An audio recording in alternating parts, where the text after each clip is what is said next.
Terus HP udah. Kenapa?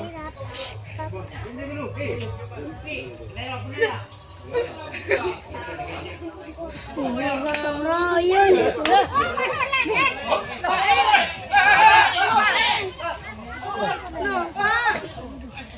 Apa salah itu?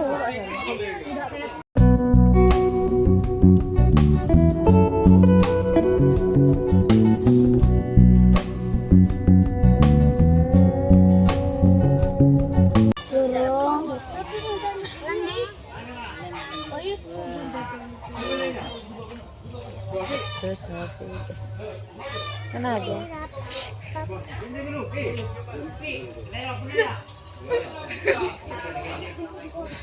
Gotong royong.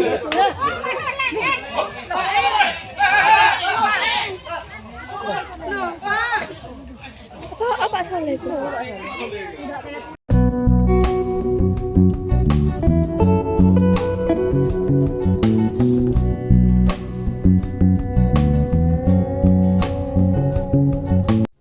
Assalamualaikum warahmatullahi wabarakatuh, sahabat semuanya. Tahun 1979, seorang ayah membuat keputusan untuk meninggalkan rumahnya di Suriah dan akan memulai kehidupan baru di Amerika Serikat. Sang ayah pergi ke Amerika Serikat terlebih dahulu, menuju California, kemudian disusul dengan istri dan anak-anaknya.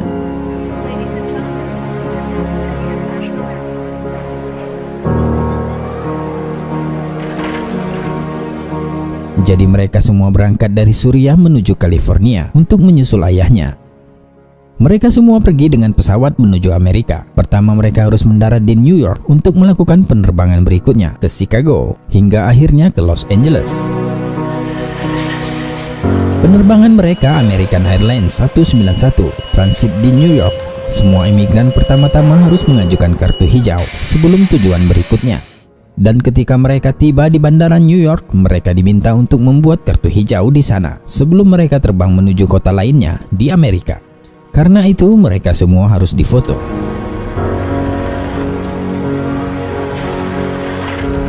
Setelah ibu dan saudara-saudaranya, tibalah giliran Hala Atiq untuk difoto. Gadis 13 tahun itu diminta petugas imigrasi untuk melepaskan hijabnya karena dia baru 13 tahun dan masih baru memulai untuk mengenakan hijab. Dia diberitahu bahwa dia harus melepaskan jilbabnya untuk diambil fotonya, tapi dia menolak. Kemudian petugas mengatakan kepadanya jika dia terus menolak, dia tak akan bisa hidup dan tinggal di Amerika Serikat. Bahkan dia akan dikembalikan ke Suriah.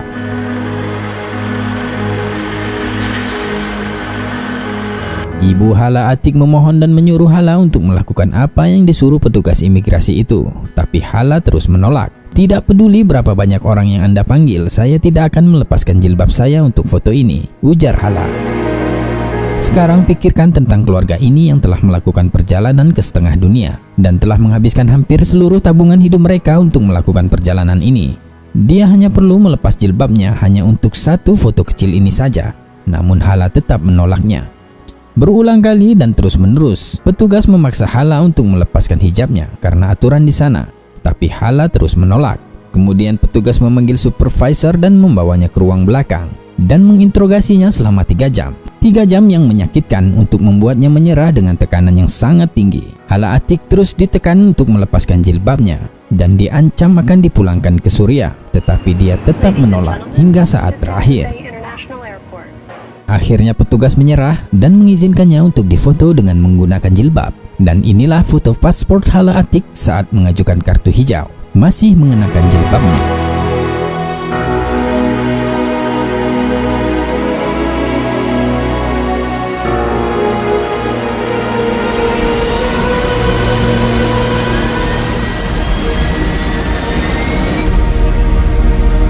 Kemudian saat itu sudah sangat terlambat dan keluarga mereka sudah ketinggalan penerbangan ke Chicago, yang berarti mereka juga telah kehilangan penerbangan ke Los Angeles, sehingga mereka harus membeli tiket baru untuk perjalanan kedua dan mereka pun menginap 1 malam di bandara. Ibunya tak henti-henti memarahi gadis kecil itu sepanjang malam hingga keesokan paginya.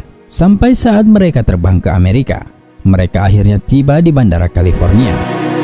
Sang ayah dengan segera menyambut mereka dengan pelukan terbesar dan terus menangis.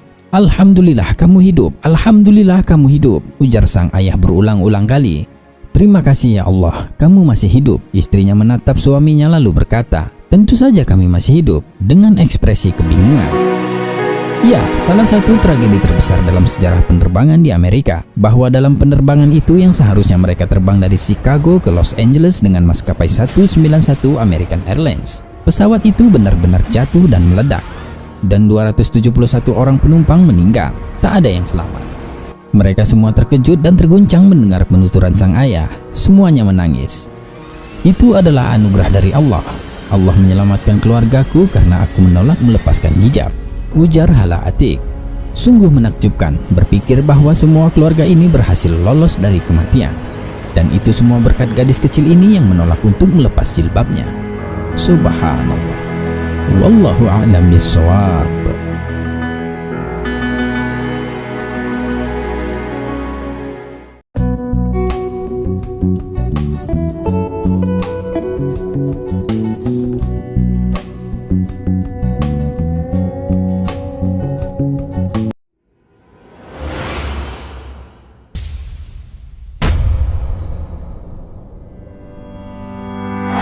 Assalamualaikum. Itu tentang seorang laki-laki.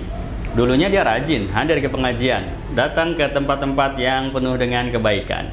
Tapi belakangan dia sudah mulai sibuk. Ada pekerjaan yang membuatnya tidak bisa hadir ke pengajian tersebut. Hingga suatu hari temannya yang dulu suka berangkat sama dia ngajak dia lagi untuk hadir ke pengajian tersebut.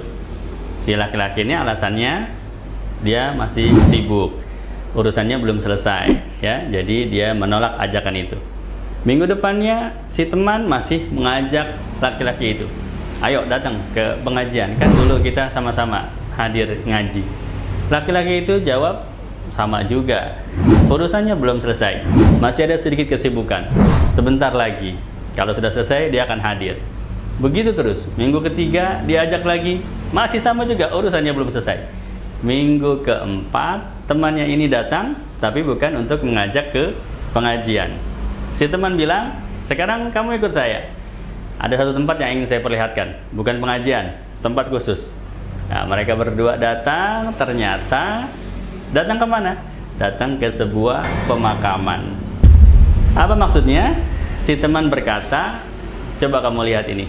Semua orang yang terbaring di pemakaman ini, urusan mereka juga belum selesai. Tetapi ajal keburu menjemput mereka. Oleh karena itu, kalau kita nunggu urusan kita selesai, tentu tidak ada selesainya. Maka paksakan diri ini datang ke tempat-tempat yang penuh dengan kebaikan. Paksakan diri ini berbuat baik di sela-sela kesibukan kita. Jangan nunggu urusan selesai." Kenapa? Karena sampai ajal datang pun urusan itu selalu datang silih berganti.